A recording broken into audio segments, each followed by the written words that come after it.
Tonight, Saskatoon's new police chief is officially sworn in.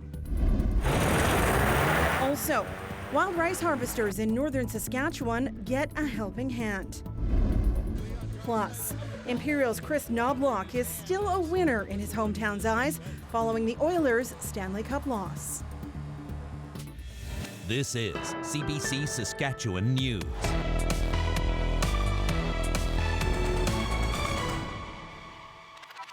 It is Tuesday, June 25th, and the CBC Saskatchewan News starts right now. Good evening and thank you for watching. We begin tonight at Regina Court of King's Bench. That's where a girl who was allegedly exchanging nude images with a high school teacher testified today. The accused teacher is 52-year-old Jeffrey Dumba. He's facing 5 charges related to sexual offenses going back to 2021 with the then 15-year-old student. Adam Hunter has been covering the trial and has the details. The identity of the teen at the center of this trial is subject to a publication ban. She was 15 at the time of the alleged offenses back in 2021. Today on the stand, she listened as the court heard portions of her initial police interview back in September of that year. In the video, she describes how her messaging relationship with Jeffrey Dumba started and eventually evolved into an alleged exchange of explicit photos and videos. The teen says it started after she added the teacher to Snapchat in the summer of 2021. She says her name was on her account and she eventually sent him a selfie. She says he identified himself eventually as Mr. Dumba, and the conversation moved to text messages. The teen told court she and Dumba exchanged photos and videos that were sexual in nature. She said that July, he asked her to come to his house to have sex.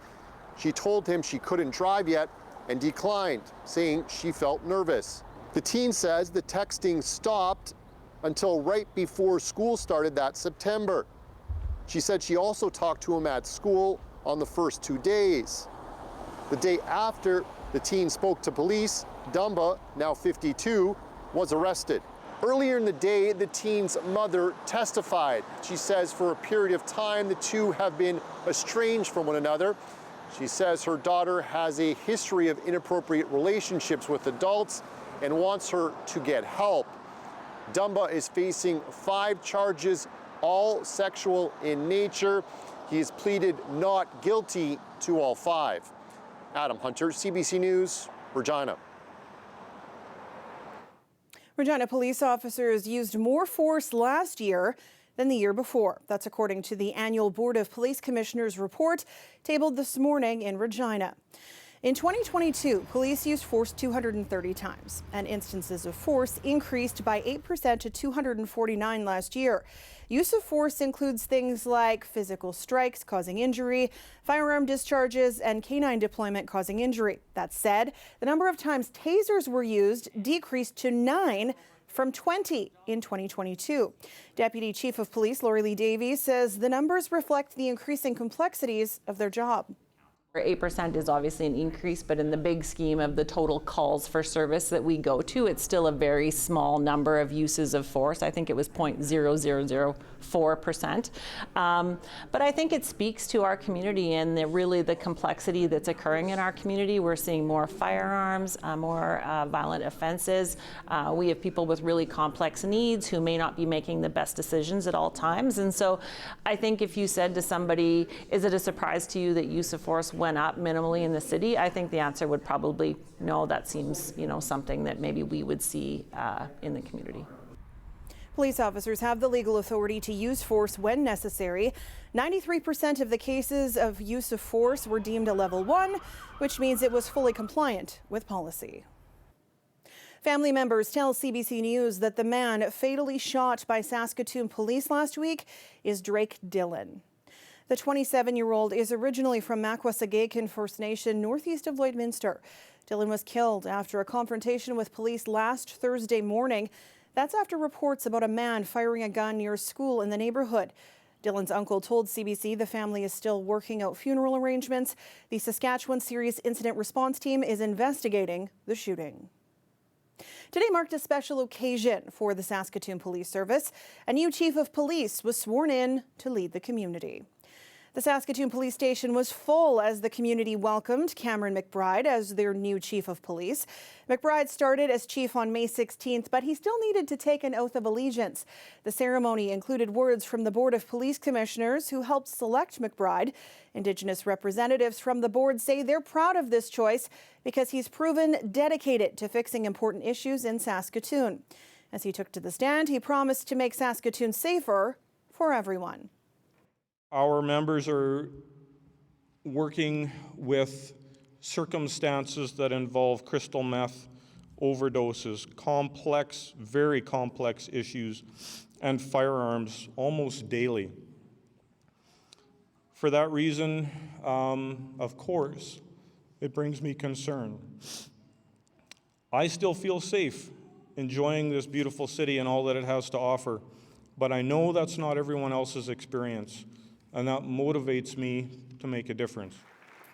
McBride signed a 5-year contract. He was selected from a list of national and local candidates. He's been a Saskatoon police member since 1997, most recently serving as Deputy Chief of Operations. McBride also served as acting chief last year when former Chief Troy Cooper took a medical leave. The federal Liberals suffered a stinging loss in the by-election in Toronto yesterday. The Conservatives won a narrow victory in the longtime Liberal stronghold of Toronto St. Paul's.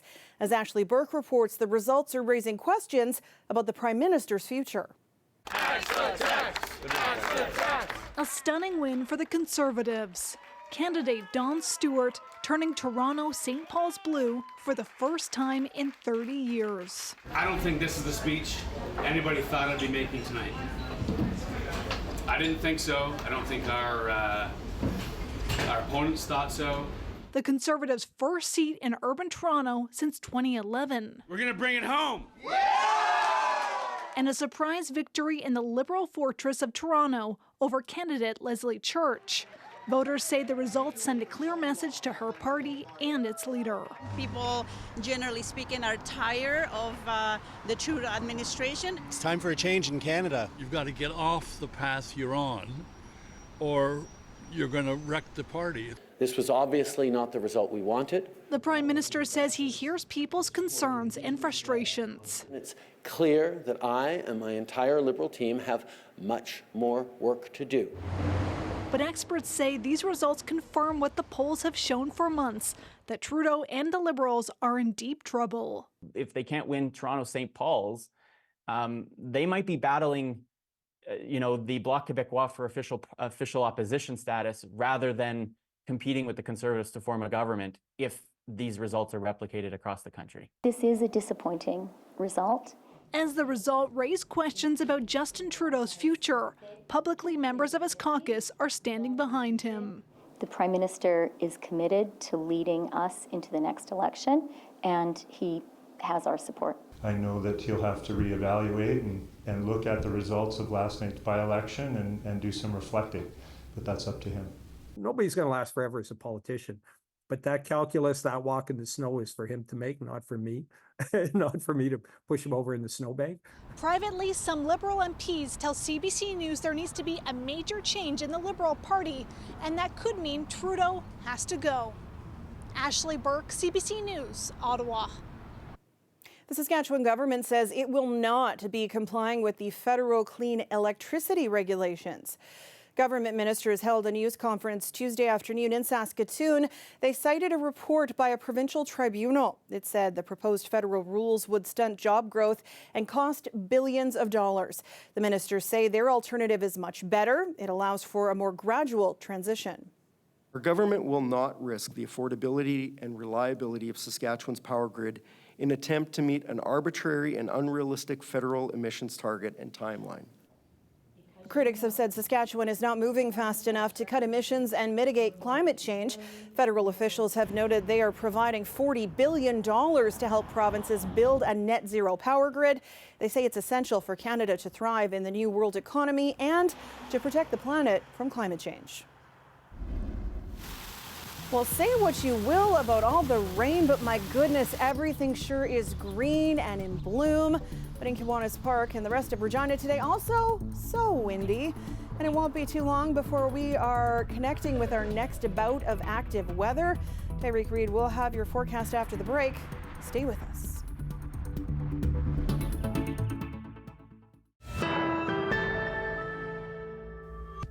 Sask Polytechnic is working to develop a better, smarter way to harvest wild rice in our province's north. This week, the post-secondary school demonstrated this in Saskatoon. It might look like a cool way to zip around on a lake, but it's actually a modular wild rice harvester prototype. It was built through an applied research project that's trying to develop an economical and easily repairable propulsion system for harvesters. The solution came out of a real-world dilemma. Northern rice harvesters are using boats that are increasingly difficult to harvest from and are expensive to repair. As far as I know, there's no other boats using a normal four-stroke, four-cylinder engine with a flat belt drive. This is a very agricultural designed drive system. The triple groove belts could be bought in Prince Albert. The pulleys that drive it could be bought locally. So we really wanted to focus on parts that you didn't have to go long distances to get. We have tested it in the field with bags of salt in the front end, which is not real field testing. So coming this fall, we hope to have 2 of the brand new boats up in the Beauval region, testing it out with individual producers in their own sort of unique little areas. And then by that time, we also will have the upgraded engine in the machine. Thompson hopes the Gabriel Dumont Institute will use the prototype to build more boats in the future. Sask Polytech received $400,000 in federal funding from Perry's Economic Development Canada for the project, and the school also got the same amount from Canadian Colleges for Resilient Recovery to develop micro-credentials to help with training. The weather update is brought to you by Capital Ford Lincoln. Truck time is on now.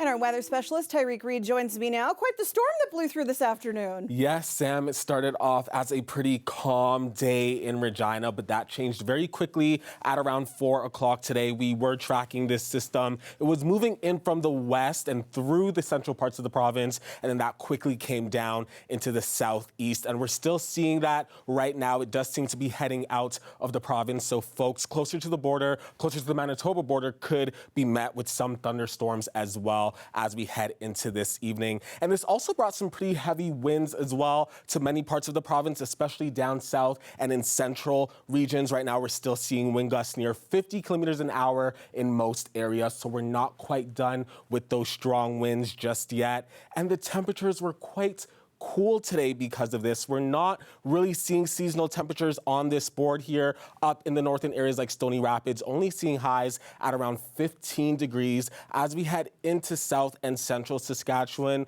it's a very similar picture as well. Our friends up in Saskatoon only seeing temperatures right now at around 14 degrees. A lot of the warm weather is being felt in southern Saskatchewan, like right here in Regina, where we're seeing highs at around 20 degrees. So not near seasonal. We want to be at around 24 degrees for this time of the year, and we're not seeing that right now. Heading into tomorrow, we'll see that system move out of the province, and we'll be met with mostly dry conditions in a lot of areas, but we could see some pop-up showers, mainly in central regions and to the north as well. Now, we want to prepare for Thursday. That's when we're going to start to see a lot of active weather once again. We're going to have that system move in overnight, so people in south and central could be met with showers as we're waking up. And then heading later into the evening on Thursday, that's when it starts to get really active. We're going to be met with thunderstorms, possibly severe, so we'll keep an eye out for any warnings and watches because of this. As you can see, this is spreading mainly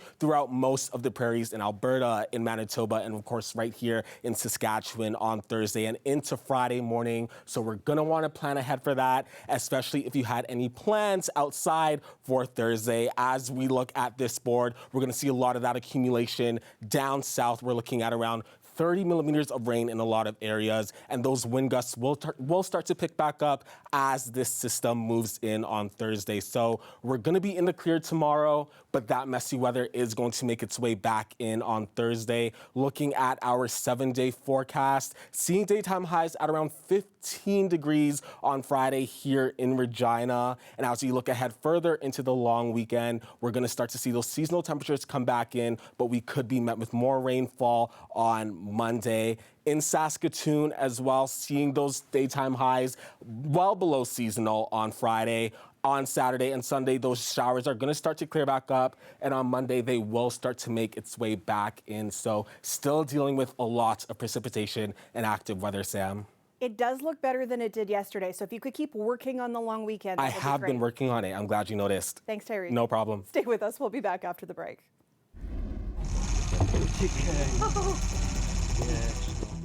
Przewalski horses have been returned to the wild in Kazakhstan after a 200-year absence. It's part of an ambitious scheme to reintroduce the world's last wild horses to their original habitats. The first group of 7 horses was transported from zoos in Prague and Berlin earlier this month. 40 more horses are expected to be returned to the area. We'll be back after the break.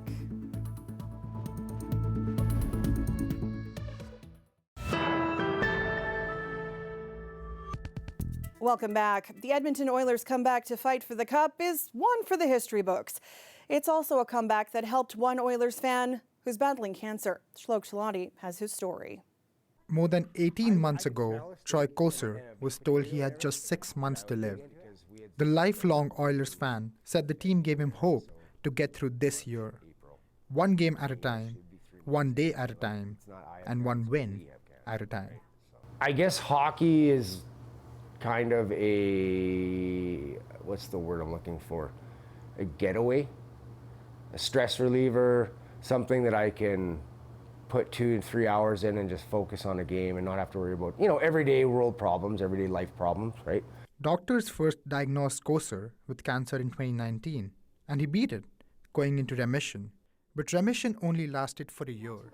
Then, he was given the devastating news that his neck and brain were riddled with tumors. Koser's been cheering for the Oilers since he first started skating at 2 years old. That was back in the 80s, the same decade that the Oilers won 5 Stanley Cups in 7 years. Koser's since hung up his skates, but his Oilers gear shines brightest where he sits. They were 0-3, and they will Monday night play a one-game showdown for all the marbles and the Stanley Cup. The Oilers had a frantic Stanley Cup final series. They lost the first 3 games against the Florida Panthers, clawing their way back through games 4, 5, and 6 to set up a winner-take-all game 7. The Oilers aimed for the stars in yesterday's game, a comeback that's only been achieved once in NHL Finals history. The Florida Panthers are Stanley Cup champions. Monday night's Game 7 final ended in a heartbreak for the Oilers, with Florida winning 2-1. For Koser, the team's journey holds a special meaning. We're fighting for our lives, right? I'm fighting for my life every day. It's just like the Oilers. They're fighting for their life every day. Their championship is another clean scan for me. Is another treatment that I get through, feel no pain. That's the way I look at it. Koser remembers watching hockey with his dad when the Oilers won all those years ago. Now, he watches the games with his wife Jill. He says every day he wakes up with Jill is a good day. Shlok Talati, CBC News, Regina. Watch parties were held across the province yesterday, including in Imperial, Saskatchewan. That's where Oilers head coach Chris Knobloch is from. And to say they supported their own was an understatement. This is amazing. We knew that they were going to have a long struggle back, but Chris has been amazing. We knew he was always a really good coach. So once he made it to the NHL, we just knew that things were going to happen, and they have happened. It's been a great run of the season, and now the Stanley Cup playoffs. We're at Game 7, man. He did everything he could to get into the NHL. He really worked at it, but it just didn't work out. But he made it in as a coach, and he's really done good. It was exciting the whole couple months to see this, and it's really exciting that it made it to Game 7. Can't wait. Very exciting. It could have gone either way. We were just that one goal behind. One goal, you can't count a goal post. That would have made a difference. Stressed. I felt stressed for the team. I felt stressed for the coach. Everything. It was just intense. They played well. We outshot them. But the Panthers played hard. Unfortunately, we just couldn't buy a goal tonight. I was just really excited that it was Game 7, and like to come back home and watch it with everybody was really exciting. And I mean, would have been better if it was a better outcome, but it was still really exciting and proud to be from a small town where Chris is doing so great.